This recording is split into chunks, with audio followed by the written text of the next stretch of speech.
Assalamualaikum warahmatullahi wabarakatuh. Perkenalkan, nama saya Dinda Alia Fahira dari Program Studi Pendidikan Bahasa dan Sastra Indonesia, Fakultas Keguruan dan Ilmu Pendidikan, Universitas Riau. Di video kali ini saya akan membahas tentang teori intertekstual. Apa itu teori intertekstual? Intertekstual adalah keterkaitan antara teks yang satu dengan teks yang lahir kemudian. Adanya persamaan dan perbedaan yang terlihat pada kedua teks yang lahir, berbeda tahun, pengarang, dan genrenya. Intertekstual adalah sebuah pendekatan untuk memahami sebuah teks sebagai sisipan dari teks-teks lain. Intertekstual juga dipahami sebagai proses untuk menghubungkan teks dari masa lampau dengan teks masa kini. Suatu teks dipahami, suatu teks disusun dari kutipan-kutipan atau sumber-sumber teks lain. Selanjutnya, kajian intertekstual. Kajian intertekstual menurut Kristeva dalam Martono tahun 2009, prinsip yang paling mendasar dari intertekstualitas adalah seperti halnya tanda-tanda mengacu kepada tanda-tanda lain, seperti teks mengacu pada teks-teks lain. Dengan kata lain, intertekstualitas dapat dirumuskan secara sederhana sebagai hubungan antara sebuah teks tertentu dengan teks. Di sini saya akan membandingkan novel Surat Kecil untuk Tuhan dan novel Air Mata. Novel pertama adalah karya Agnes Davonar dan novel kedua adalah karya Eero Kajat Asura. Novel Surat Kecil untuk Tuhan adalah sebuah buku yang diangkat dari kisah nyata perjuangan gadis remaja penderita kanker. Kisah ini sempat diulas dalam acara Kiki Andi. Sebelumnya, buku ini diterbitkan secara online dan dibaca lebih dari 350.000 pengunjung. Banyak pembaca yang terinspirasi dari kisah novel ini, sehingga buku ini dicetak secara luas dan terjual lebih dari 30.000 buku. Buku ini mencetak sukses di Indonesia dan Taiwan dalam waktu 2 bulan.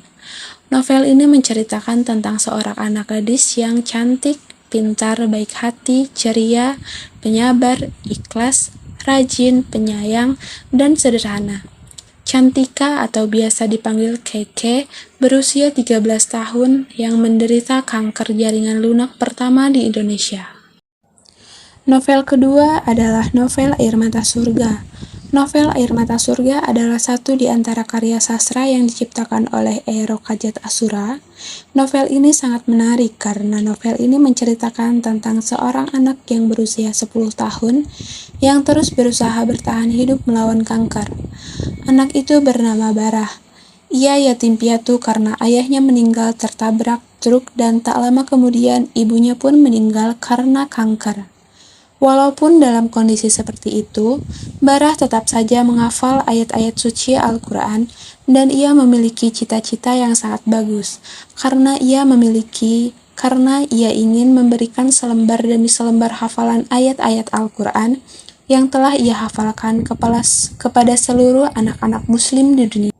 Baiklah, di sini saya akan mulai menganalisis. Yang pertama ada persamaan karakter tokoh. Novel Surat Kecil untuk Tuhan karya Agnes Davonar, yaitu tokoh utama Keke memiliki 7 karakter, yaitu tabah, mudah bergaul atau bersahabat, sabar, penurut, pintar, periang, dan ikhlas.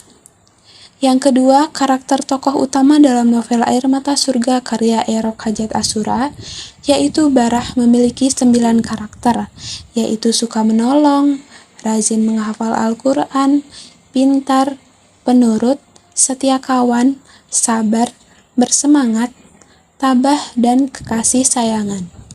Yang kedua ada alur. Novel Surat Kecil untuk Tuhan yaitu alur maju karena pengarang memulai cerita dengan perkenalan dan diakhiri dengan tahap penyelesaian. Yang kedua, novel Air Mata Surga yaitu alur campuran, karena pengarang memulai cerita dengan melukiskan suatu keadaan dan diakhiri dengan penyelesaian. Selanjutnya, latar.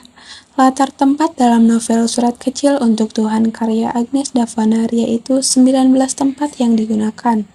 Sedangkan latar tempat dalam Air Mata Surga karya Eero Kajat Asura yaitu 22 tempat. Yang kedua, latar waktu dalam novel Surat Kecil Untuk Tuhan, yaitu 8 waktu yang digunakan. Sedangkan latar waktu dalam novel Air Mata Surga, yaitu 5 latar waktu yang digunakan. Yang ketiga, latar sosial dalam novel Surat Kecil Untuk Tuhan, yaitu kepercayaan masyarakat terhadap mitos dan kepercayaan manusia terhadap karma atau kias. Sedangkan latar sosial dalam novel Air Mata Surga, yaitu kehidupan masyarakat Arab, peraturan daerah Mekah, kehidupan masyarakat Saudi, kehidupan masyarakat Timur Tengah. Intertekstual pada kedua novel ini yaitu adanya persamaan pada karakter tokoh, latar tempat, dan latar waktu, serta 10 adanya perbedaan pada alur, latar, dan bahasa yang digunakan dalam kedua novel. Hubungan intertekstual terlihat dari persamaan dan perbedaan yang ada pada karakter tokoh, alur, latar, serta dilihat dari segi bahasa yang digunakan dalam kedua novel tersebut. Sekian dari saya, mohon maaf jika ada kesalahan. Terima kasih. Assalamualaikum warahmatullahi wabarakatuh.